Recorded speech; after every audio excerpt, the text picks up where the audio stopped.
All right. Well, my name is Chelsea, and this is Kevin. And I'm a marketing coach here at eMerge. Today we have cornered our CTO Kevin Blank.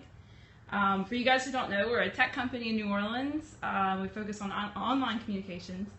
And so we took Kevin behind his comfort zone and got him in front of the camera so he could answer some questions about email marketing, deliverability, stuff like that. So being a marketing coach, I hear a lot of the same questions, and we basically are just, going to ask Kevin those same questions.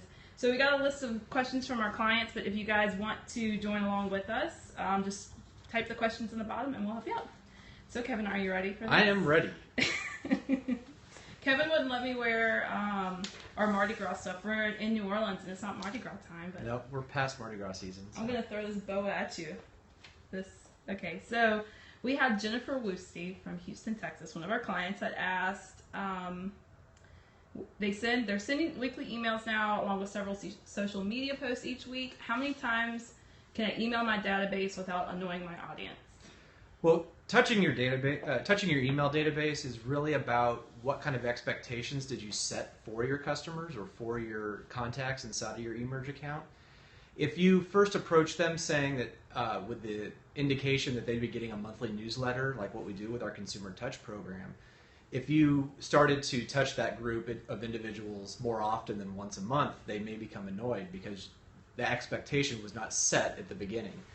But if they sign up on your website looking for new listing updates or when you're going to be having an open house, they'll expect to get emails, and they'll be happy to get emails maybe multiple times a week, sometimes even once per day, depending on what that expectation you initially set is. So basically it's what was the expectation you set with your customer when they signed up for your eMerge account, and that's how often you would be appropriate to be touching them. Okay, that sounds good. So basically you email them as many times as they're expecting to be emailed. Correct. Okay, cool. And then one more question that Jennifer had.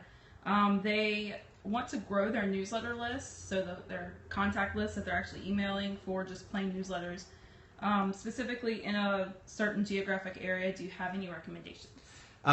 Well, my first recommendation is my simplest answer is ask for their email.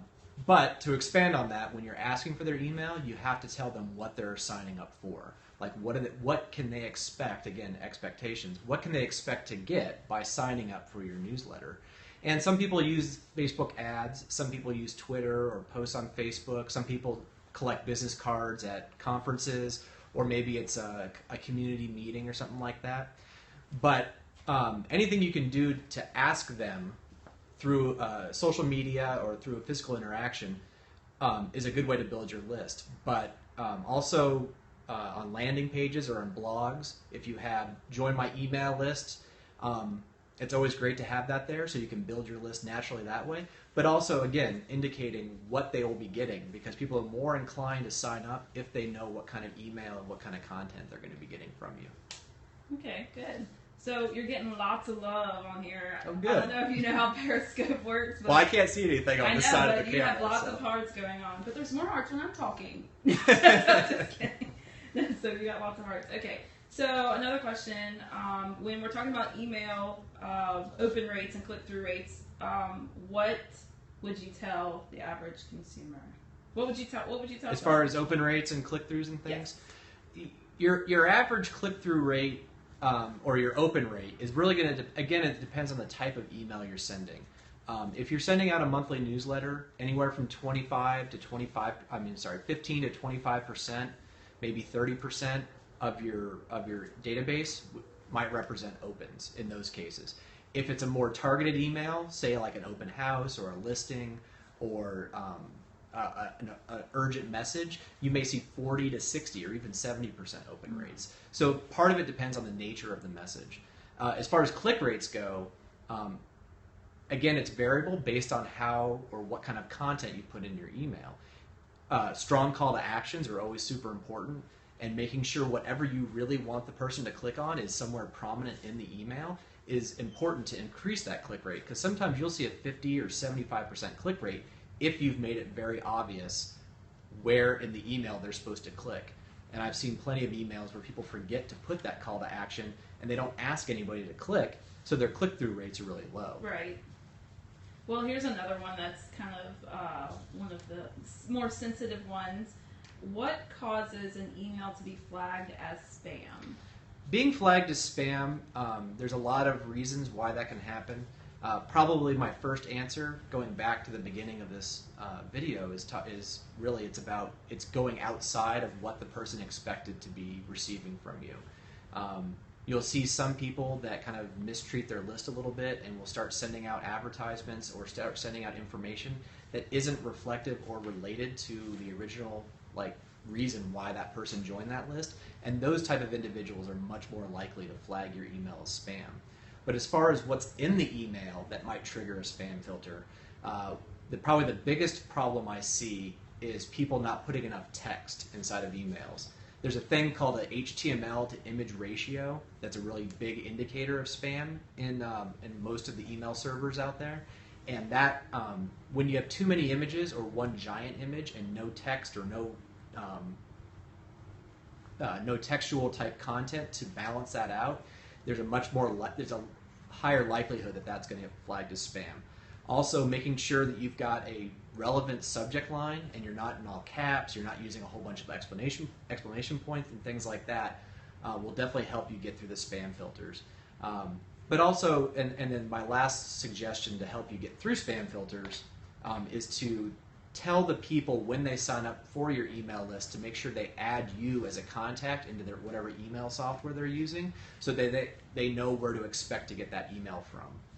Okay, so basically making sure that your text and image ratio is balanced, and those people basically have to be expecting an email from you, and then to treat your email right.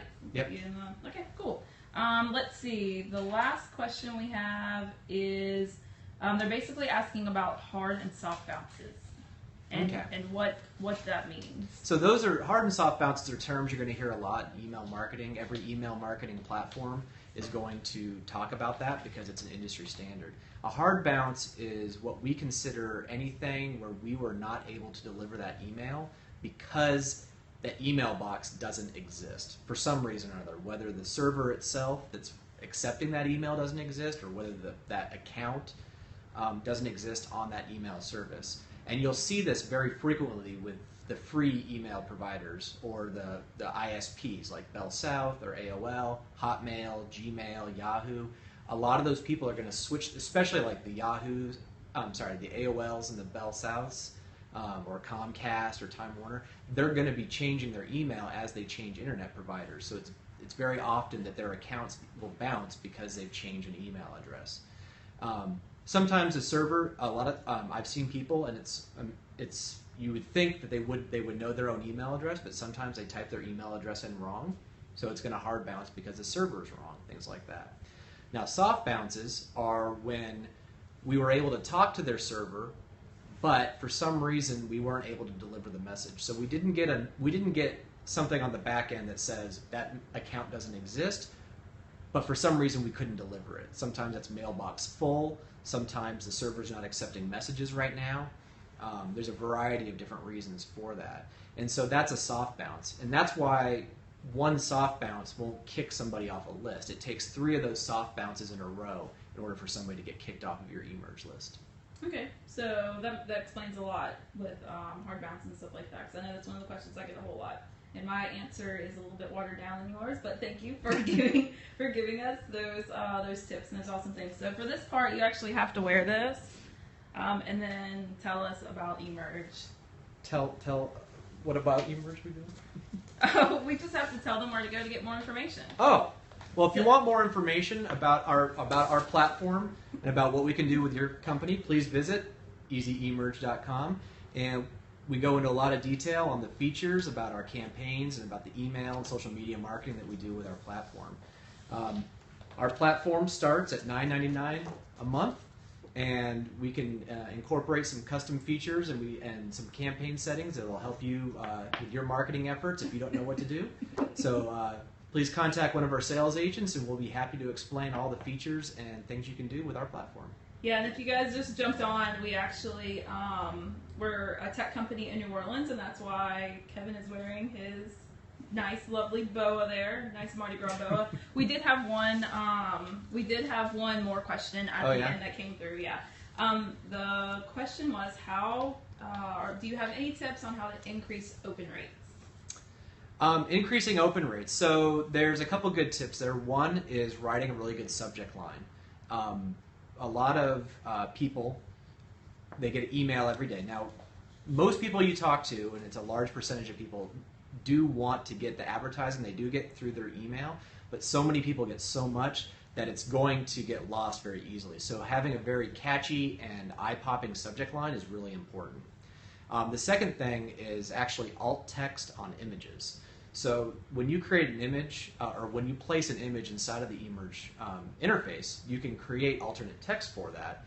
And what happens is when they load up that email and those images haven't loaded yet, they're going to see that alternate text for those images. And if you put really enticing text there, they're more likely to actually open up the entire email, which will increase your open rate, therefore increasing your click-through rate and interaction. Okay, cool. You sound way too serious to have that boa on. But anyway, that's it. So thank you guys for your questions, for your time, and we'll be doing some more Periscope sessions like this in the future, so make sure to join back with us.